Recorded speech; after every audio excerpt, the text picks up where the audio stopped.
You know what? I talk too much about the act of rubbing my eyes and how much it deflates them and causes them to contort into all sorts of interesting shapes, and now my eyes hurt.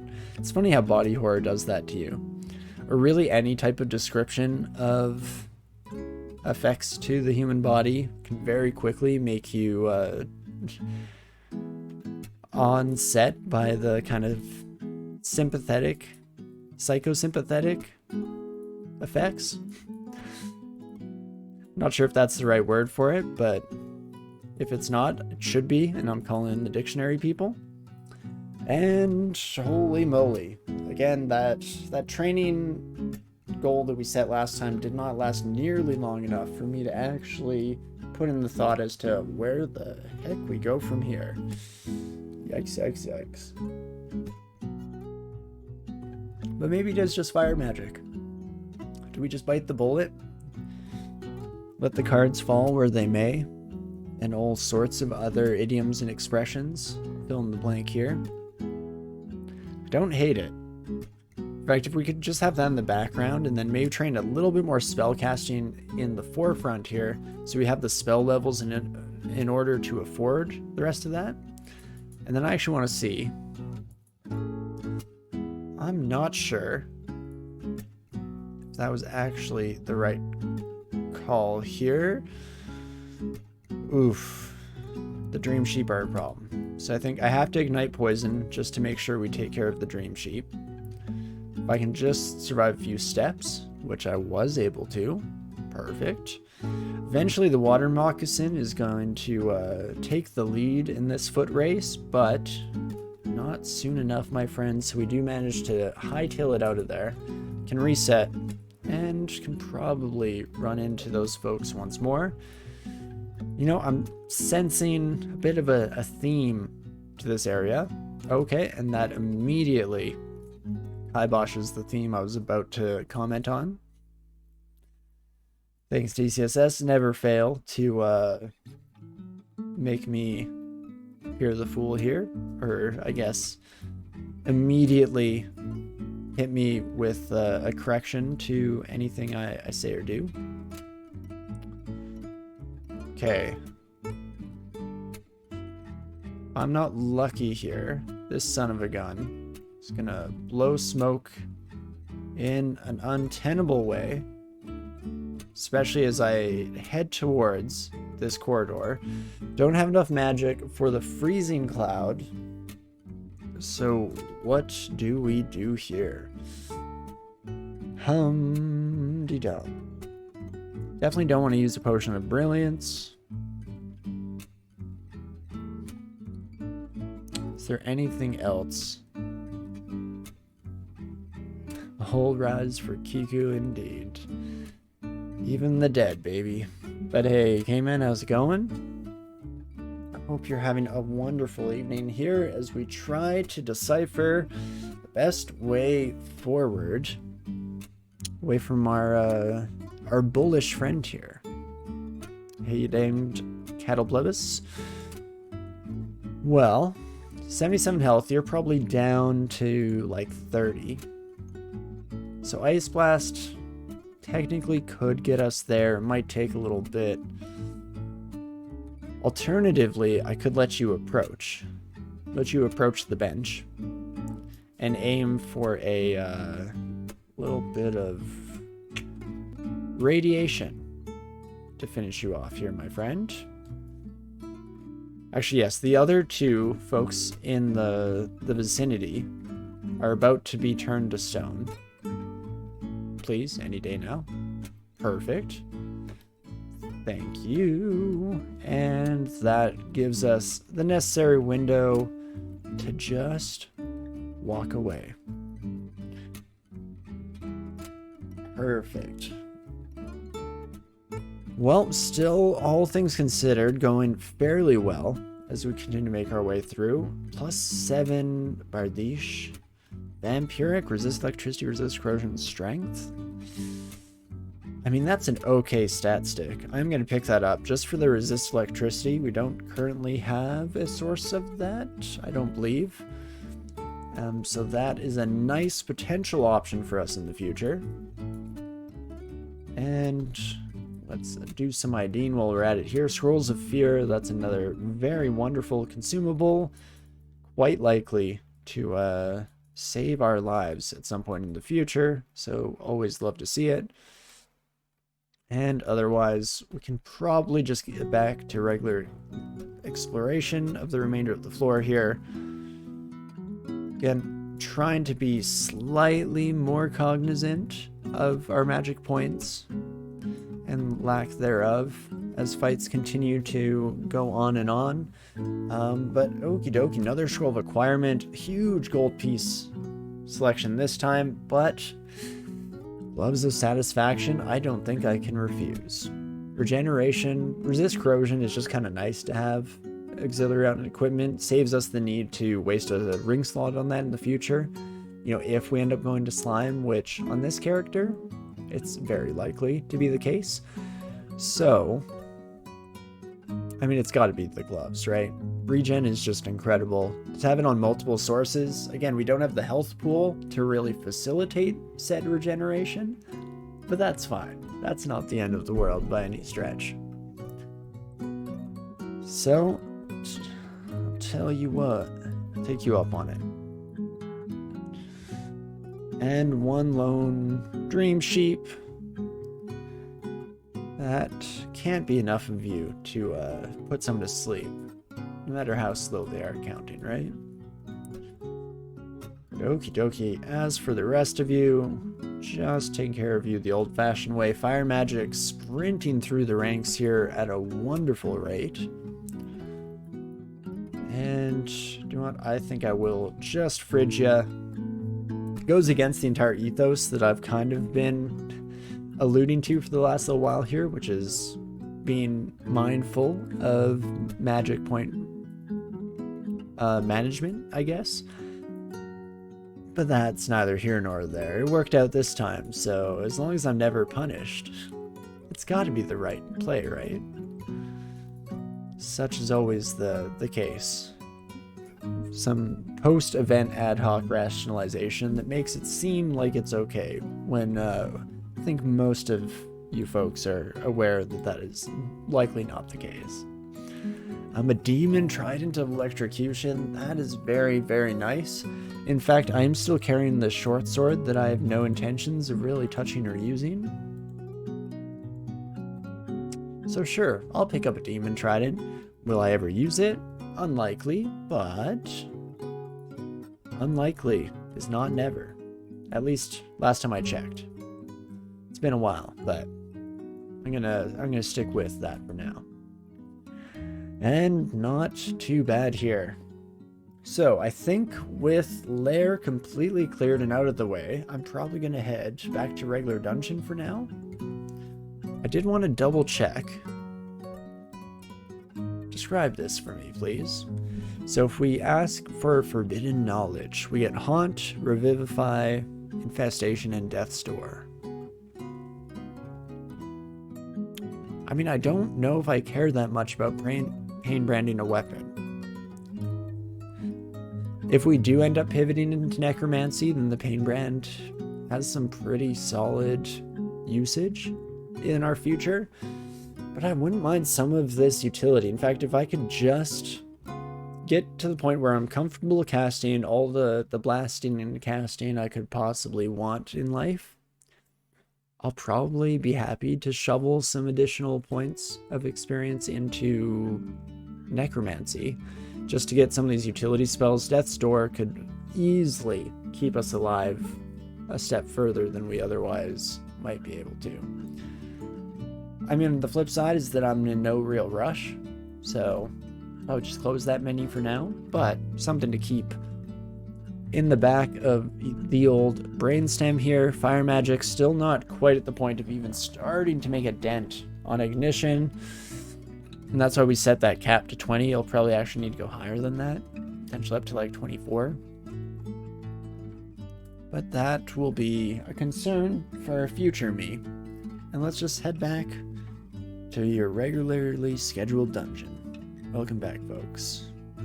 Salutations. Good to be back on the air. And I'm so sorry, Erica. Never really stood a chance. Ooh, magical power ring, 9 MP. Wouldn't be bad, but I'll probably just say nay. Leave you by the wayside for now, and let's continue our way through. Sonya with a distortion weapon. I feel like we've been very fortunate our last few encounters with Sonya, specifically with them not having such a weapon. That's fine. Low duel. What am I doing? Switch over to our lightning resistance. Get these fools taken care of. Wonderful. Fantastic. And that pretty much does the trick. Holy moly. Yeah, you feel like they lowered the percentage of her having distortion. It's definitely been nice. Not all of my characters are built like this one with such an easy out when it comes to taking care of Sonya. I could die to one rock. Oh, okay, random energy's my friend, so never mind. Thank you, random energy. I owe you a drink after we get out of here in one piece. Oh. Another Cyclops. To what do I owe the pleasure?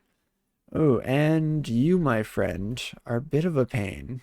Once you're next to us, we can just radiate you, I guess, and life is but a dream. Life could be a dream. You know what? I'm just gonna constantly IMB when I think you're close to me. Fantastic. That does the trick. Life could be a dream.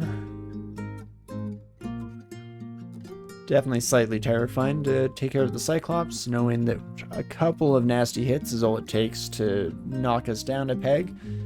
But fortunately, we take care of them. We're up to 15 AC now, which is pretty solid considering the fact that I'm still wearing a cloth robe. So we definitely love to see that. Vampire, again, kind of counters us here. Sir? Right this way. If you could take but a few steps in my direction, fantastic. I appreciate it. And you know, I guess we probably could, maybe even should swap back to our poison staff here, but I kind of got used to carrying around this bardiche. Very nice. Very fancy to have.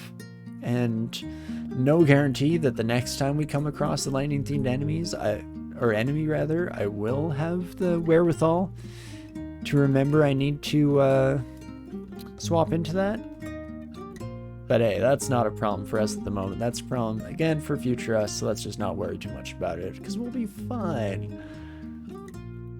Besides, it adds a nice sprinkling of drama to the stream, and how could we possibly say no to a bit of exciting action here? Ooh. So we hit level 15, so we're able to get a couple more points of intelligence. That'll help with our casting rates across the board. Looking good. Can double check in on ignition. Still at 100% failure rate. Fire magic. Do your thing. Come on. Why do you think what did I hire you for?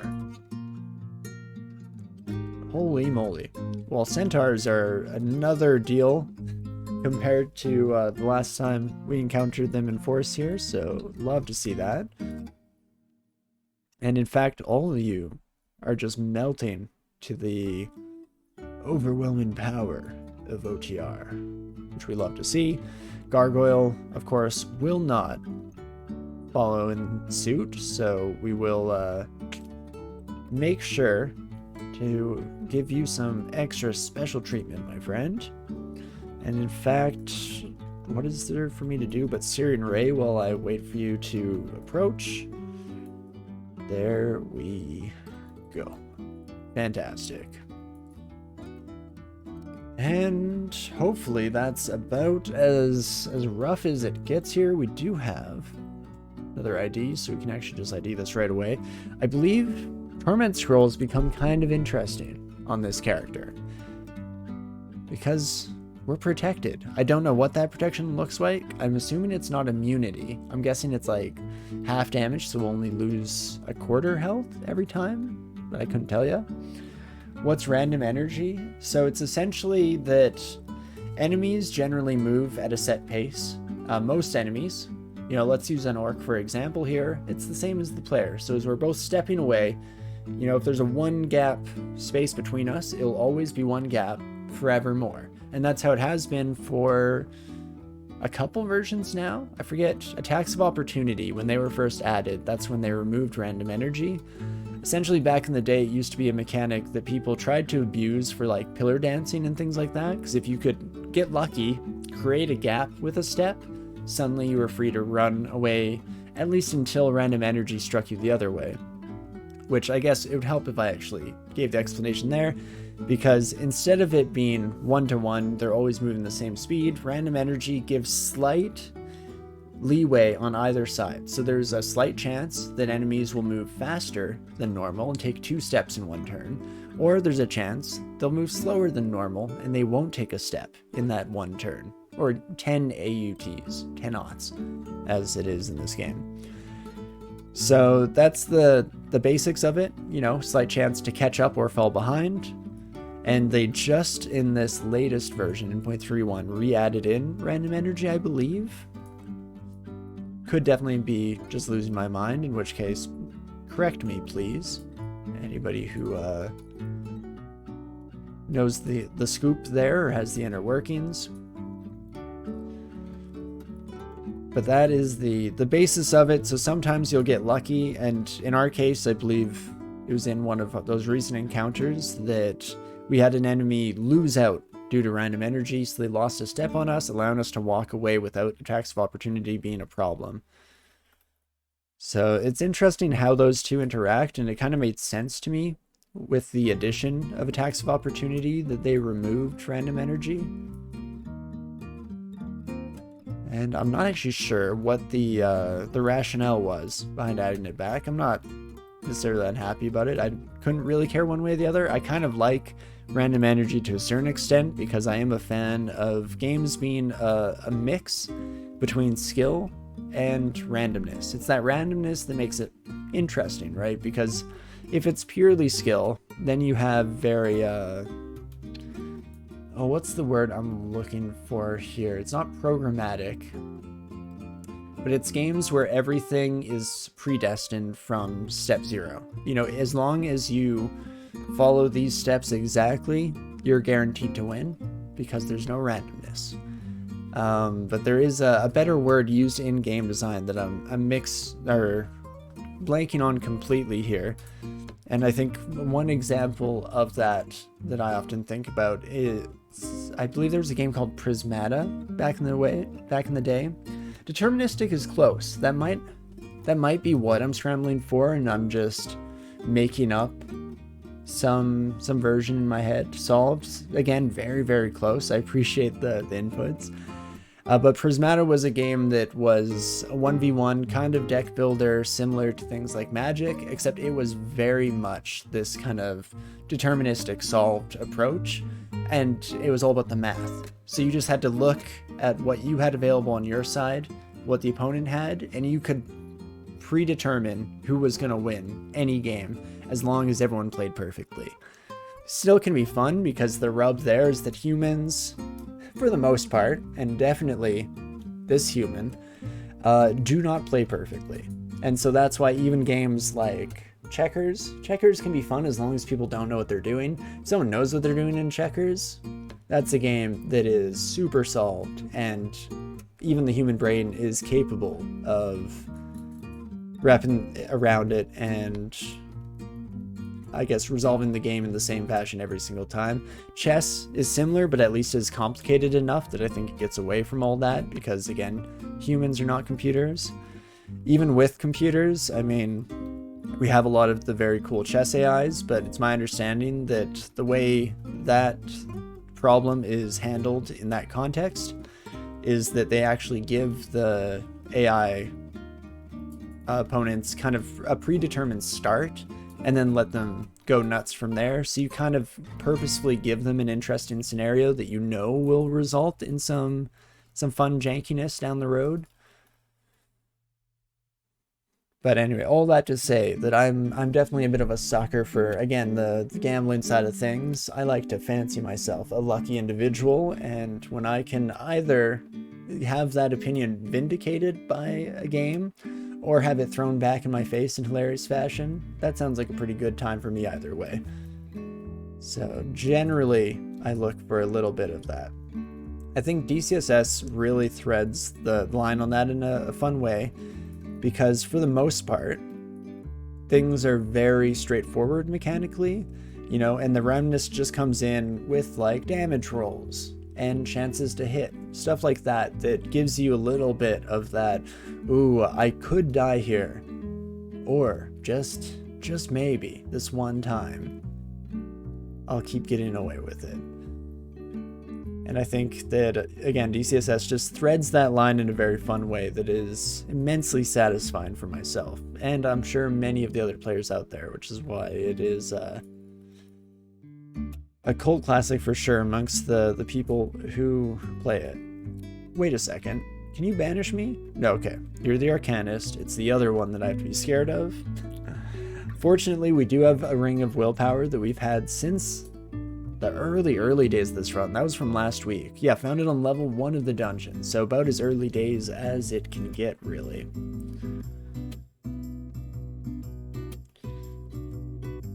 And you know that in the back of my brain, by the way, I'm still scrambling to come up with the word I was looking for. I think deterministic is probably what I was going for.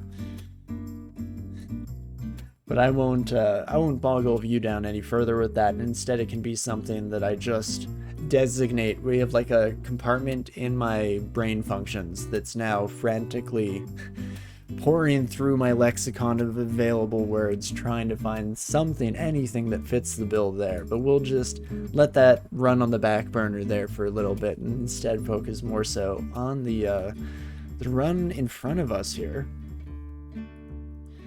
At least when necessary. For the most part, I'm hoping this run plays itself. I mean, we're in a pretty dang comfortable spot. Again, as long as I'm not being too unintelligent with how I spend my magic points, then we should be in a fairly decent position to just murder all of you. And a bit more poison on you, my bouldery friend. That should do the trick. Oh, Jorgrun.